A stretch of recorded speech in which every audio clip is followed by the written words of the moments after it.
함께 나눌 하나님의 말씀은 누가복음 2장 30절부터 35절까지 말씀입니다. 누가복음 2장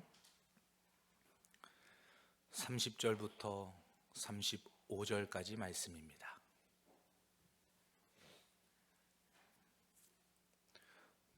누가복음 2장 30절부터 35절까지 우리 함께 합독하겠습니다.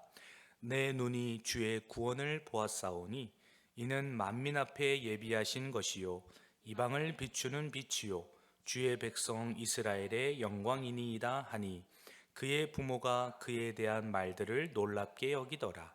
시므온이 그들에게 축복하고 그의 어머니 마리아에게 말하여 이르되 보라, 이는 이스라엘 중 많은 사람을 패하거나 흥하게 하며 비방을 받는 표적이 되기 위하여 세움을 받았고 또 칼이 내 마음을 찌르듯 하리니 이는 여러 사람의 마음의 생각을 드러내려 함이라 하더라. 아멘. 주의 구원을 바라보라 라는 제목으로 말씀을 전하고자 합니다. 누구나 무엇을 바라보며 살아가느냐에 따라서 오늘의 표정도 달라지고 목표도 달라지고 방향도 달라집니다. 내 마음 가운데 가장 크게 자리를 잡고 있는 것이 무엇인가? 이 여부에 따라서 우리의 표정도 달라지고 삶이 달라진다라는 거예요. 우리 성도님들은 오늘 하루 수요일 동안 어떤 마음을 가장 많이 품고 사셨어요? 그 품은 마음대로 우리는 때로는 표정이 안 좋을 수도 있고 또 품은 마음 때문에 늘 기쁨으로 미소가 귓가에 걸려있는 그러한 모습들도 우리가 표정을 짓지 않았겠어요? 우리 성도님들은 오늘 하루 무엇을 바라보면서 살아가셨는가라는 겁니다. 어떤 사람들은 상황을 보고 낙심하기도 했을 것입니다. 또 어떤 사람들은 사람을 바라보면서 흔들리는 마음도 주체할 수 없었을 거예요. 상황을 바라볼 수도 있고 사람을 바라볼 수도 있지 않는가라는 거죠. 그러나 예수 그리스도를 바라보는 성도는 어떠합니까? 낙심되는 상황이 오더라도 거기에 휘둘리지 않습니다.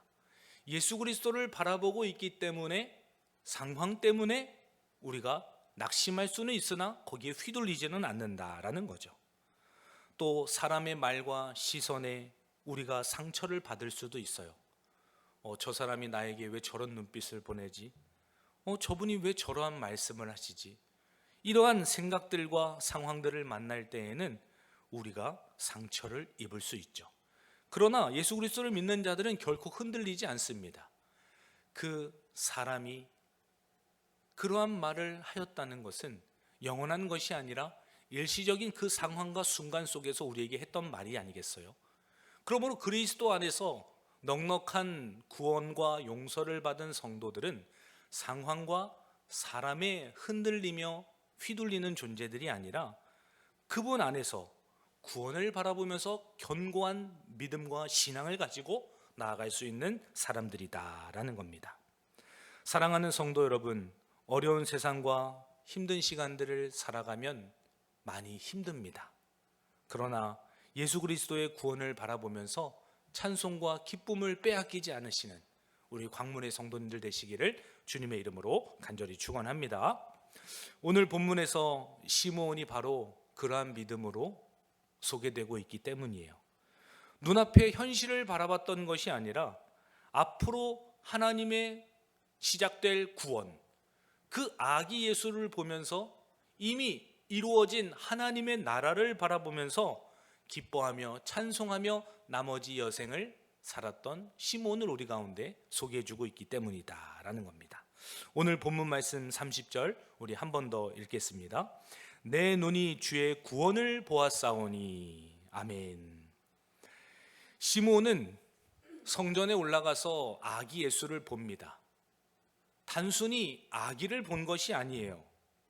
하나님께서 이 땅에 보내주시겠다고 말씀하셨던 메시아, 사람의 몸을 입고 오신 다윗의 왕위를 이을 그 진정한 이스라엘의 왕이 이 땅에 오셨다는 것을 믿었던 사람, 그런 아름다운 고백을 했던 사람이 시므온이 아닙니까?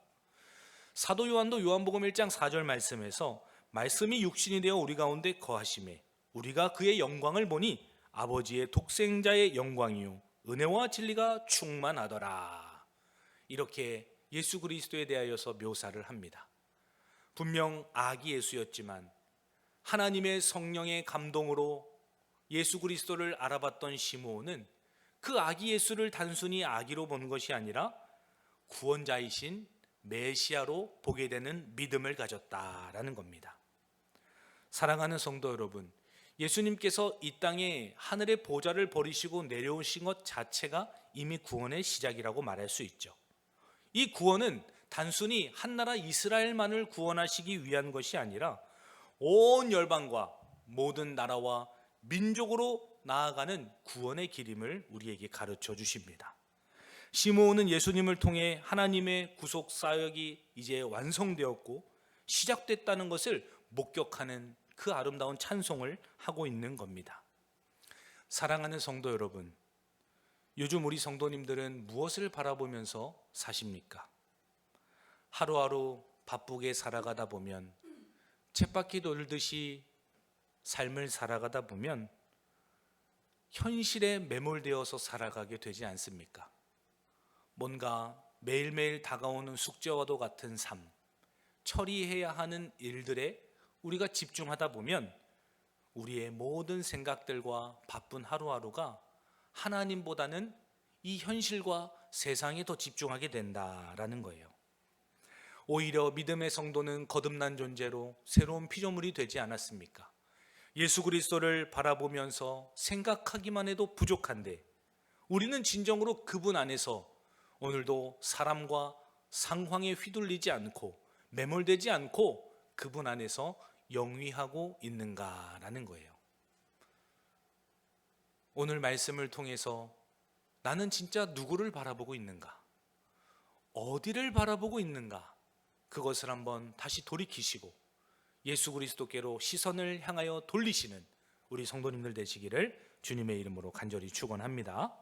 왜 예수 그리스도를 바라보아야 합니까? 왜 시므온처럼 우리가 주님을 바라보아야 하느냐라는 겁니다.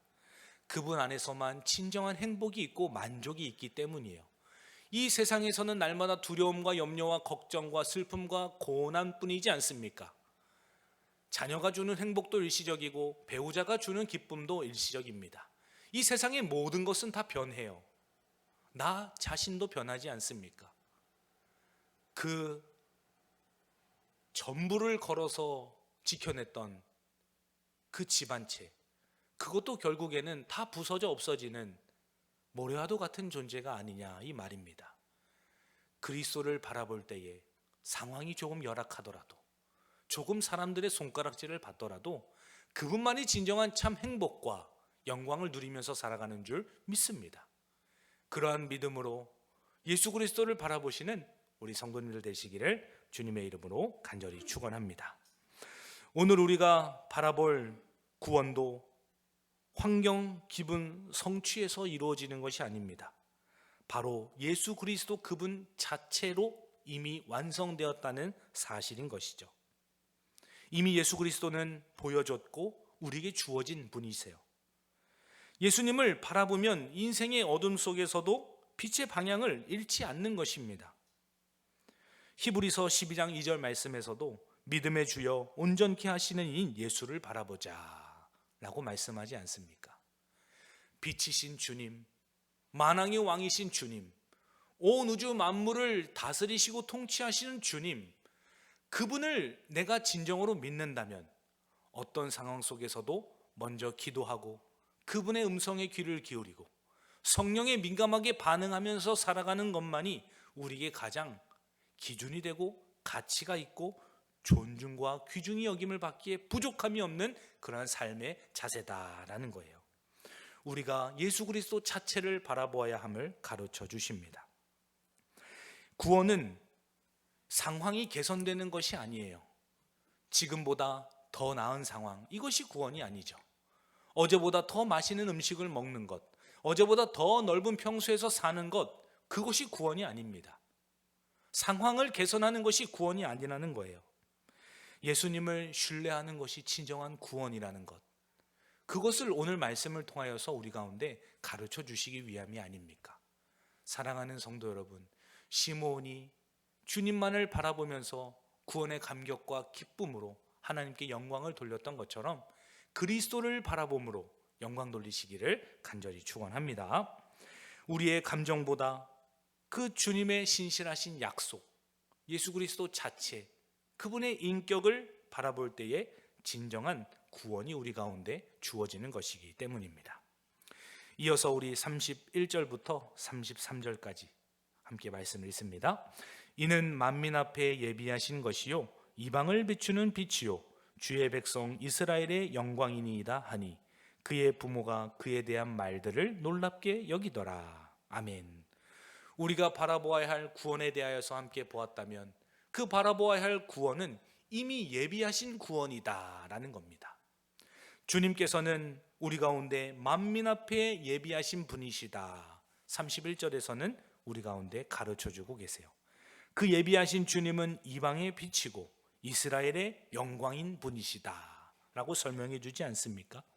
하나님의 이 구원은 비밀스럽게 진행되는 것이 아니라 공개적으로 드러내시고 예비되었다고 선포하시는 거예요. 오늘날 폐쇄적인 교회, 또한 폐쇄적인 집단, 점점 자기들만의 리그를 만들어가는 그런 공동체들이 종종 보여지지 않습니까? 예수 그리스도께서는 온 열방 가운데 가려지신 분이 아니라 구원자로서 밝히 드러내신 분임에도 불구하고 오늘날의 교회가 그 공공성을 과연 회복하고 간직하고 있는가라는 것입니다. 예수님의 오심은 이미 하나님 나라의 구원이 시작되었다는 것을 알려주시는 것이에요. 이방을 비추는 빛이 되었고 이스라엘의 영광이 되셨다라고 가르쳐주지 않습니까? 예수님은 모든 나라와 민족을 비추는 구원이신 거예요. 그러므로 한 나라 이스라엘의 영광을 넘어서 열방을 세우실 분으로 우리 가운데 말씀을 하십니다. 사랑하는 성도 여러분, 우리 교회의 사명과 그 본질이 바로 여기에 있다는 것을 우리는 깨달아야 할 것입니다. 주님께서는 이스라엘 한 나라를 넘어서 열방을 세우실 분이에요. 주님의 몸된 교회인 우리도 우리 지역을 넘어서 우리 공동체를 넘어서 열방을 향해 나아가야 할 것을 동일하게 사명으로 요구를 받는다라는 겁니다. 이사야서 60장 1절부터 3절까지 말씀해 보면 예루살렘의 영광에 대하여서 소개해 주고 있어요. 우리 함께 말씀을 찾아보기를 원합니다. 이사야서 60장 1절부터 3절입니다.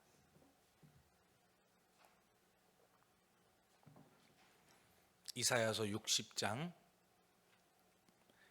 1절부터 3절까지.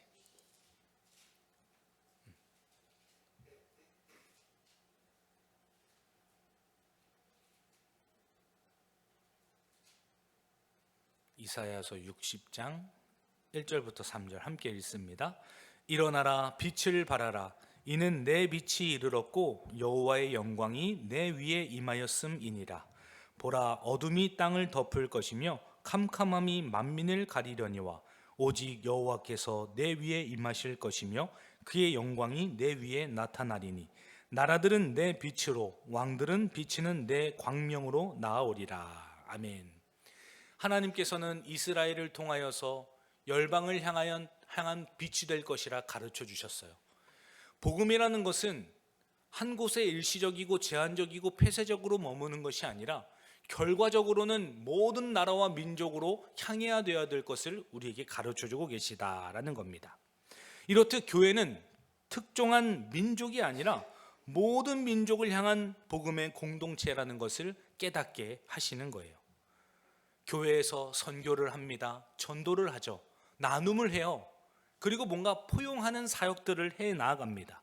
이것이 바로 우리를 구속하신 주님의 그 본질이기 때문이에요. 교회의 대상은 모든 나라와 민족이라는 것을 우리는 늘 기억해야 합니다. 얼마나 우리 교회가 나라와 민족을 향하여서 방향성을 가지고 나아가고 있는가. 그것이 이스라엘에게, 예루살렘에게 주셨던 그 축복과 은혜와 동일하기 때문이다라는 거예요. 우리가 주님의 백성들과 새 예루살렘의 참된 사람들이라는 것을 기억할 때에 그 축복과 은혜가 우리에게 동일하게 주어졌다라는 겁니다. 사랑하는 성도 여러분, 내 가정을 넘어서, 내 교회를 넘어서, 내 이웃을 넘어서 모든 민족과 나라와 열방으로 시선을 돌리시고 또 기도하면서 주님의 꿈을 꾸시는 우리 성도님들 되시기를 주님의 이름으로 간절히 축원합니다. 모든 사람 앞에서 구원을 예비하셨다. 이 말씀이 우리에게 왜 위로가 되는 것입니까? 31절 말씀, 오늘 본문 한 번 더 읽어보겠습니다. 31절 읽습니다. 이는 만민 앞에 예비하신 것이요. 아멘. 주님께서 구원을 예비하셨다는 것은 내 지난 실패나 연약함과 상관없이 이미 준비된 구원에 참여한다는 확신을 주시기 때문이에요. 하나님께서 예비하신 일들은 반드시 이루어집니다. 나의 실패와 좌절과 죄악과 혼란을 주님께서는 좌시하지 않으세요. 반드시 주님께서는 회복을 시켜주시고 치유하시고 주님께서 예비하신 구원의 길로 우리를 이끌어 가시기 때문이죠. 그렇기 때문에 주님께서 예비하신 이 구원이 우리 가운데 참된 기쁨이고 소망이라는 것을 고백하게 된다라는 겁니다. 하나님의 구원은 내 공로보다 더 크시기 때문이에요. 하나님의 작정과 은혜로 인하여서 우리가 구원을 받는 것이기 때문입니다. 그러므로 사랑하는 성도 여러분, 우리를 붙들고 계시고 우리를 회복하시길 원하시는 주님 앞에 우리의 연약한 삶을 의탁하고 모든 상황과 순간에서 그리스도로 인하여서 예비하신 그 구원과 은혜의 복을 누리면서 사시기를 주님의 이름으로 간절히 축원합니다. 우리 가운데 어두움이 떠나가게 되어 그리스도의 빛의 조명을 받고 그분 말씀 앞에서 나의 문제가 해석될 때 우리가 진정으로 마음에 어두움이 걷히고 환희와 기쁨 가운데 거하는 것을 깨닫지 않습니까?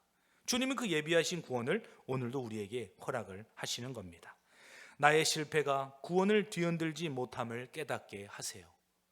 나의 연약함 때문에 구원이 취소된다면 얼마나 우리가 좌불안석하면서 하루하루를 살아가겠습니까? 그러나 때로는 불순종하더라도 연약하더라도 하나님께서는 우리 가운데 회초리를 드시고 매를 드셔서 하나님의 아름다운 길로 우리가 벗어나지 않도록 우리를 붙들고 계시다라는 겁니다. 그러므로 넘어지더라도 낙심하더라도 주님과 관계가 조금은 멀어지더라도 그 끈을 붙들지 마시고 그 끈을 끝까지 붙드시고 예비하신 은혜의 길에서 벗어나지 않으시는 우리 성도님들 되시기를 주님의 이름으로 간절히 축원합니다. 우리 안에서 하나님은 이미 착한 일을 시작하신 분이에요. 그 시작하신 분이 하나님이시기 때문에 마치는 분도 하나님이시다 라고 빌립보서는 우리 가운데 가르쳐 줍니다. 우리 함께 한 구절 말씀도 찾아보기를 원합니다. 빌립보서 1장 6절입니다.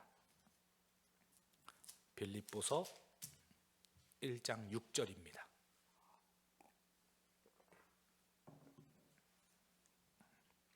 함께 읽습니다. 너희 안에서 착한 일을 시작하신 이가 그리스도 예수의 날까지 이루실 줄을 우리는 확신하노라. 아멘. 나를 끝까지 붙들고 계신 분이 바로 예수 그리스도이시다. 내가 바라보아야 할 구원이 바로 예수 그리스도이시다. 그 주님은 나에게 예비하신 은혜를 베푸시고 나를 끝까지 본향으로 인도하시는 분이다. 그러한 믿음을 가지고 주님을 바라보아야 할 줄 믿습니다. 우리 마지막으로 34절과 35절 말씀 오늘 본문도 읽도록 하겠습니다. 시므온이 그들에게 축복하고 그의 어머니 마리아에게 말하여 이르되 보라, 이는 이스라엘 중 많은 사람을 패하거나 흥하게 하며 비방을 받는 표적이 되기 위하여 세움을 받았고 또 칼이 내 마음을 찌르듯 하리니 이는 여러 사람의 마음의 생각을 드러내려 함이라 하더라. 아멘. 그러나 그 예비하신 구주 예수 그리스도는 비방을 받는 표적이시다 말씀하세요. 아니, 주님만을 바라보라고 하시면서 비방을 받는 표적이 되게 하신다니 얼마나 가슴이 철렁하고 무너지는 말씀이에요. 그러나 이 비방을 받는 표적이 된다는 것은 예수 그리스도께서 거짓을 드러내실 때 믿지 않는 자들, 그 불신자들이 그리스도를 향하여서 손가락질하는 비방을 의미하는 것이에요. 그러므로 믿는 우리들에게는 비방의 표적이 아니라 오히려 구원의 노래가 되시고 보증이 되시며 유일한 생명의 길이 되신다는 사실을 우리 가운데 가르쳐 주십니다. 예수님은 사람을 드러내는 기준이기 때문이에요. 이 자가 하나님의 자인가? 아니면 불신자인가?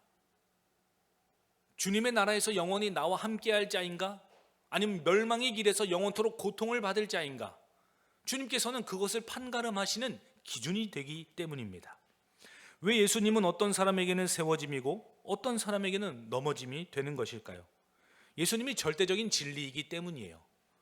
그 어떤 무엇도 세상에서는 변하는 존재들이지만 가변적이지만 주님만은 절대적인 진리이시기 때문이다라는 거예요. 그분 앞에서는 중립이 존재할 수 없습니다. 주님께서도 차갑든지 뜨겁든지 하라. 미지근한 것은 주님 앞에서는 없다라는 것을 우리에게 가르쳐주지 않습니까? 복음을 믿으면 세워지는 겁니다. 세워지는 것입니다. 그러나 복음을 믿지 않고 거부하면 스스로 걸려서 넘어지기 때문에 주님을 향하여서 비방을 하는 자들이 되는 것이다 라는 거예요. 베드로전서 2장 7절과 8절 말씀에서도 그러므로 믿는 너희에게는 보배이나 믿지 아니하는 자에게는 건축자들의 버린 그 돌이 모퉁이의 머릿돌이 되고 또한 부딪히는 돌과 걸려 넘어지게 하는 바위가 되었다 하였느니라. 그들이 말씀을 순종하지 아니함으로 넘어지나니 이는 그들을 이렇게 정하신 것이라.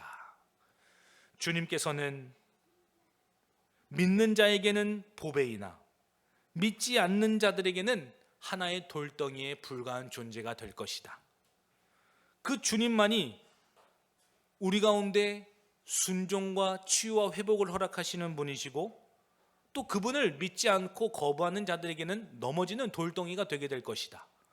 이미 주님께서는 이사야서를 통하여서 예언하셨고 사도 베드로를 통하여서도 우리 가운데 그 절대적인 기준이 되신다는 것을 가르쳐 주셨습니다. 얼마 전에 한국 민속촌에 갔어요. 한국 민속촌에 갔는데 어린이 놀이기구를 탈 수 있는 그런 사이트, 그런 테마 공간들이 있더라고요. 근데 놀이기구를 가만 보니까 다들 어린이들 위주로 탈 수 있는 겁니다. 근데 그 놀이기구에 키 제한이 있어요.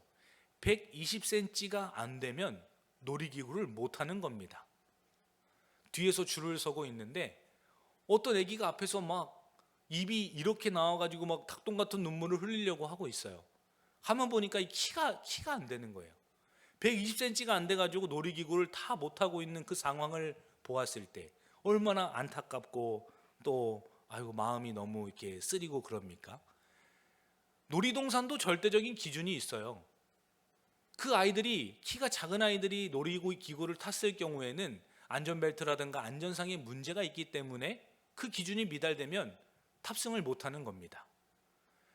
이와 동일하게 주님의 나라도 절대적인 기준이 예수 그리스도예요.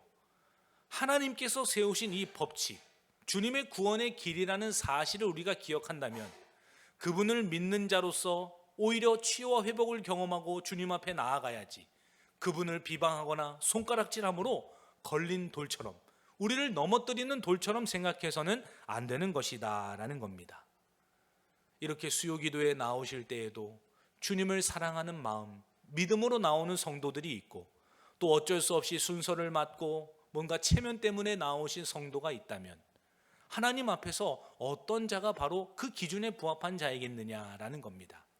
주님이 나의 영원한 진리가 되시고 그분을 사랑하기 때문에 그분이 나의 전부이기 때문에 주님 앞에 나아가시고 그분을 선택하시는 우리 성도님들 되시기를 주님의 이름으로 간절히 축원합니다. 예수님 앞에 서면은 누구도 가면을 쓸 수 없습니다. 진리가 되시는 주님은 모든 것을 밝히 드러내시는 분이기 때문이에요. 예수님은 정죄하기 위해 드러낸 것이 아닙니다. 치유하시기 위하여서 드러내시는 거예요. 예수를 믿으면 거짓이 폭로를 당하고 나의 불법과 부패와 죄악들이 드러납니다. 하나님의 말씀의 기준은 너무나 명확하기 때문이에요. 그 주님의 진리를 받았을 때 우리의 죄악들과 부패성이 드러날 때에 우리를 정죄하기 위함이 아니라 우리를 치유하시고 회복하시고 깨끗게 하시기 위하여서 우리 가운데 죄악들을 드러내는 것이다 라는 겁니다. 예수님은 사람의 마음과 생각을 드러내신다고 35절에서 말씀하고 있어요. 우리 35절 말씀 한 번 더 읽습니다. 또 칼이 내 마음을 찌르듯 하리니 이는 여러 사람의 마음의 생각을 드러내려 함이니라 하더라. 아멘. 예수 그리스도께서 마음과 생각을 드러내시고 죄악들을 폭로하십니다. 그러나 그 모든 죄악들이 드러날 때 그리스도께 믿음으로 나아가는 자는 진정으로 흥하는 자가 되는 것이고, 예수 그리스도를 거부하는 자들은 주님께서는 패하거나 또 망하는 심판의 길로 나아가게 된다라는 거예요. 사랑하는 성도 여러분, 주님께서는 우리의 마음과 생각에 있는 부정한 생각들, 마음들, 죄악들을 날마다 가르쳐 주세요. 왜 드러내십니까? 왜 선한 양심을 우리 가운데 주세요? 회개하고 주님 앞에 돌이킬 수 있도록, 주님의 신부답게 거룩함과 순결함을 잃지 않고 주님 앞에 붙어 있을 수 있도록 하나님께서 그렇게 드러내시는 것이 아닙니까? 그러므로 주님께서 우리 가운데 죄악들을 드러내 주시고 잘못된 것들을 가르쳐 주실 때에 즉시 회개하시고 주님께로 다시 돌이키시는 그런 은혜와 축복이 우리 성도님들에게 있기를 간절히 축원합니다. 주님의 말씀은 살아있습니다. 활력이 있어요. 좌우에 날선 어떤 검보다도 예리하여서 우리의 혼과 영과 관절과 골수를 찔러 쪼개기까지 합니다. 또 마음의 생각과 뜻을 판단하신다라고 말하지 않습니까? 지으신 것이 하나도 그 앞에 나타나지 않음이 없다. 마지막 결산을 받으실 이가 바로 주님이시다 라고 우리에게 가르쳐 주십니다. 그분 앞에 나의 죄악들이 드러나는 것을 부끄러워하고 수치심을 느끼는 것이 아니라 나의 양심 가운데 주님께서 호소하시고 성령께서 내 안에 거룩한 부담감을 주실 때 그것이 오히려 기회임을 마음에 새기시고 비방하는 자가 아니라 오히려 그리스도 편에 서서 주님과 함께 친밀한 교제와 사귐을 누리시는 천국 백성 되시기를 주님의 이름으로 간절히 축원합니다. 바로 이렇게 드러내는 것은 은혜의 통로로 우리 가운데 작용되기 때문이에요. 시므온이 눈을 들어서 주님을 바라보고 그 주님은 예비하신 그리스도였고 그 주님만이 거짓과 선을 드러내시는 완전한 분이심을 우리 가운데 가르쳐 주셨습니다. 돌아오는 주일까지 우리의 삶을 다스리시는 주님을 신뢰하시면서 그분과 함께 영광의 자리에서 또 주님을 바라보시면서 끝까지 승리하시는 우리 성도님들 되시기를 주님의 이름으로 간절히 축원합니다. 하나님 아버지 감사합니다. 주님의 구원을 바라보아야 함을 우리 가운데 깨닫게 하셨습니다.